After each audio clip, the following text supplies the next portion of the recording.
मित्रांनो, जशी आपल्याला म्हणजे माणसाला, सजीव व्यक्तीला नजर दृष्ट लागते, तशीच दृष्ट आपल्या घराला सुद्धा लागते.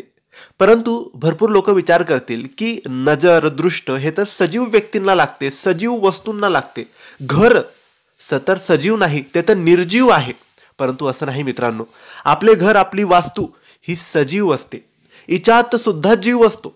हो मित्रांनो, हिंदू शास्त्र आणि वास्तुशास्त्र असं सांगतं की आपल्या घरात हे ब्रह्मस्थान असतं, म्हणजेच वास्तू पुरुषाचं स्थान असतं. म्हणून आपलं घर हे सजीव असतं, आपल्या सुखदुःखात सम्मिलित असतं, आपल्याला सांभाळणारं असतं. हवा, पाऊस प्रत्येक गोष्टीत आपल्याला सात्वन देणारं असतं. म्हणून आपलं घर हे खूप महत्वाचं असतं मित्रांनो. आणि ते जर आपलं स्वतःचं घर असेल तर ते आपल्यासाठी खूप खास, खूप स्पेशल असेल. तर ह्याच आपल्या घराला नजर लागते, दृष्ट लागते. आता ही दृष्ट कोणाची लागते? तर आपल्यावर जळणाऱ्या लोकांची लागते.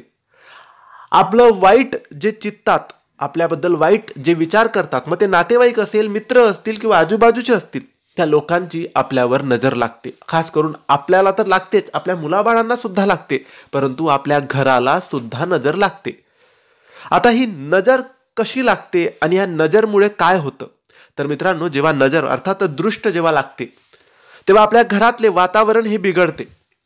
कसे बिघडते? तर घरात सतत कटकटी, वादविवाद, पैसा न टिकणे, सततचं आजारपण, घरात अन्नधान्याची कमतरता, आलेला पैसा लगेच खर्च होणं, घरात प्रत्येक गोष्टीसाठी भांडावं लागतं, अडचणी सोसाव्या लागतात, प्रत्येक गोष्टीत, प्रत्येक कामात अडचणी येणं, हेच असतं वास्तुदोषाचं कारण किंवा घरातल्या वातावरणाला किंवा आपल्या वास्तूला, आपल्या घराला दृष्ट लागली. आता ही दृष्ट काढायची कशी? तर हा व्हिडिओ खूप खास आहे, कारण या व्हिडिओमध्ये आम्ही तुम्हाला सांगणार आहे घराची दृष्ट कशी काढावी, कधी काढावी, किती वाजता काढावी, कोणत्या वारी काढावी.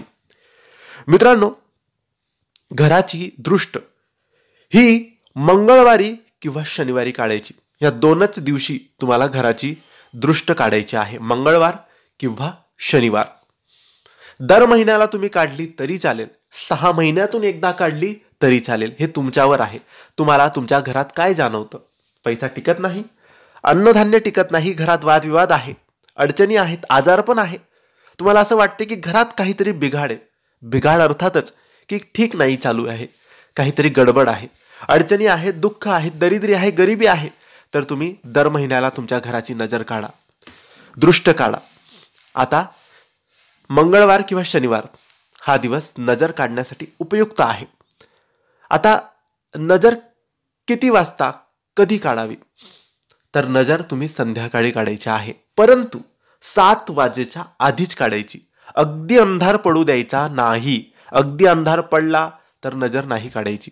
7 वाजेच्या आधीच थोडाफार संध्याकाळचा जो उजेड असतो, सौम्य उजेड असतो, त्याच्यातच आपल्याला ही नजर काढायची आहे, दृष्ट काढायची आहे. आता ही दृष्ट कशी काढायची, कधी काढायची, किती वाजता काढायची हे तर जाणून घेतलं, पण कशी काढायची? तर अगदी सोपी पद्धत आहे. एक पूजेचे नारळ आणायचे आहे. हे पूजेचे नारळ आणल्यानंतर आपल्या घराच्या मुख्य दाराच्या बाहेर, उंबरठ्याच्या बाहेर उभं राहायचं आहे. फ्लॅट असेल, बंगला असेल, घर असेल, काही हरकत नाही, उंबरठ्याच्या बाहेर उभं राहा, मुख्य दाराच्या बाहेर उभं राहा. आणि आपल्या जी चौखट आहे, मुख्य दरवाजा आहे, त्याला उघडा ठेवा, बंद नका ठेवू. घर उघडं ठेवा आणि बाहेर उभे राहा. घराच्या आत तुम्ही बघत आहात असे उभे राहा.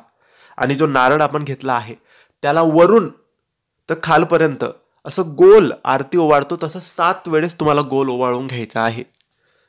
ओवाळून घ्यायचं आहे, काहीच बोलायचं नाही, फक्त 7 वेळेस ओवाळून घ्यायचं, कोणाशी काहीच बोलायचं नाही, तोंड बंद ठेवायचं.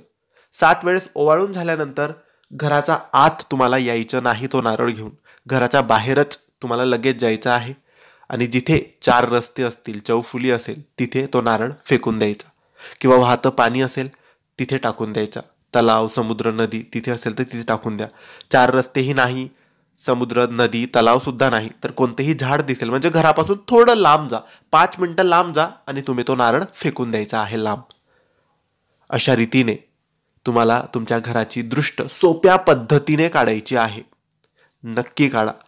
आपल्या घराला सुद्धा भरपूर वेळेस भरपूर शक्तींची किंवा भरपूर व्यक्तींची दृष्ट लागते. धन्यवाद.